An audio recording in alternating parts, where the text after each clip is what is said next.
ओम श्री परमात्मने नमः। श्रीमद्भगवद्गीतायै नमः। भगवते श्री कृष्णाय नमः। अथ प्रथमः धृतराष्ट्रवाच धर्मक्षेत्रे कुरुक्षेत्रे संवेतायुयुत्सवः मामका पांडवाश्चैव किमकुर्वत संजय। गीता के प्रथम अध्याय के इस प्रथम श्लोक में धृतराष्ट्र ने संजय से पूछा, हे संजय, धर्म भूमि कुरुक्षेत्र में एकत्रित युद्ध की इच्छा वाले मेरे और पांडु पुत्रों ने क्या किया। एक श्लोक, सिर्फ यही एक श्लोक धृतराष्ट्र ने पूरी भगवद गीता में कहा है। तो संजय कहते हैं, दृष्ट्वा तु पांडवानीकं व्यूढ़ं दुर्योधनस्तदा आचार्यमुपसंगम्य राजा वचनम अब्रवीत। संजय कहने लगे, उस समय राजा दुर्योधन ने व्यूह रचना युक्त पांडवों की सेना को देखकर और द्रोणाचार्य के पास जाकर यह वचन कहा, पश्येतां पांडुपुत्राणाम् आचार्य महतीं चमूं व्यूढ़ां द्रुपदपुत्रेण त्वशिष्येण धीमता। हे आचार्य, आपके बुद्धिमान शिष्य द्रुपद पुत्र धृष्टद्युम्न द्वारा व्यूहाकार खड़ी की हुई पांडुपुत्रों की इस बड़ी भारी सेना को देखिए।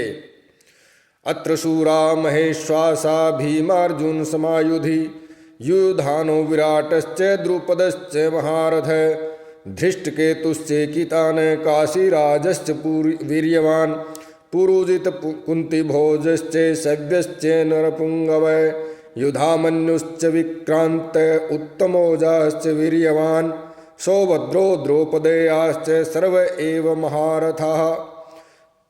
इस सेना में बड़े बड़े धनुषों वाले तथा युद्ध में भीम और अर्जुन के समान शूरवीर सात्यकी और विराट तथा महारथी राजा द्रुपद, धृष्टकेतु और चेकितान तथा बलवान काशीराज, पुरुजित, कुंती भोज और मनुष्यों में श्रेष्ठ शव्य पराक्रमी युधामन्यु तथा बलवान उत्तमोजा, सुभद्रा पुत्र अभिमन्यु एवं द्रौपदी के पांचों पुत्र, ये सभी महारथी हैं।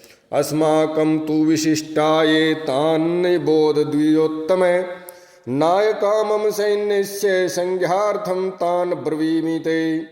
हे ब्राह्मण श्रेष्ठ, अपने पक्ष में भी जो प्रधान हैं उनको आप समझ लीजिए। आपकी जानकारी के लिए मेरी सेना के जो जो सेनापति हैं उनको बतलाता हूँ। भवान भीष्मश्च कर्णश्च कृपश्च समितिञ्जय अश्वत्थामा विकर्णश्च सोमदत्तिस्तथैव च। कि मेरी सेना में एक तो आप यानी द्रोणाचार्य और पितामह भीष्म तथा कर्ण और संग्राम विजयी कृपाचार्य तथा वैसे ही अश्वत्थामा, विकर्ण और सोमदत्त का पुत्र भूरिश्रवा, अन्ये च बहवः शूरा मदर्थे त्यक्तजीविताः नाना शस्त्र प्रहरणा सर्वे युद्ध विशारदः।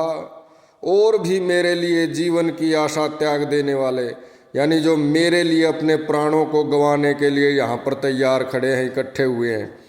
और भी मेरे लिए जीवन की आशा त्याग देने वाले बहुत से शूरवीर अनेक प्रकार के शस्त्रास्त्रों से सुसज्जित और सब के सब युद्ध में चतुर हैं।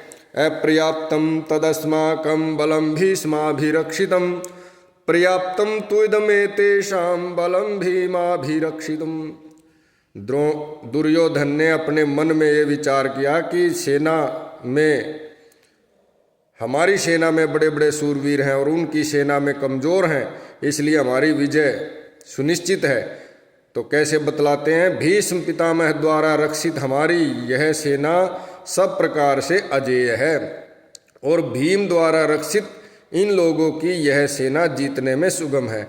इनकी रक्षा के इनकी सेना के सेनापति भीम है और हमारी सेना के सेनापति भीष्म है, तो भीष्म के सामने भीम कुछ भी नहीं है, ऐसा दुर्योधन मानता है और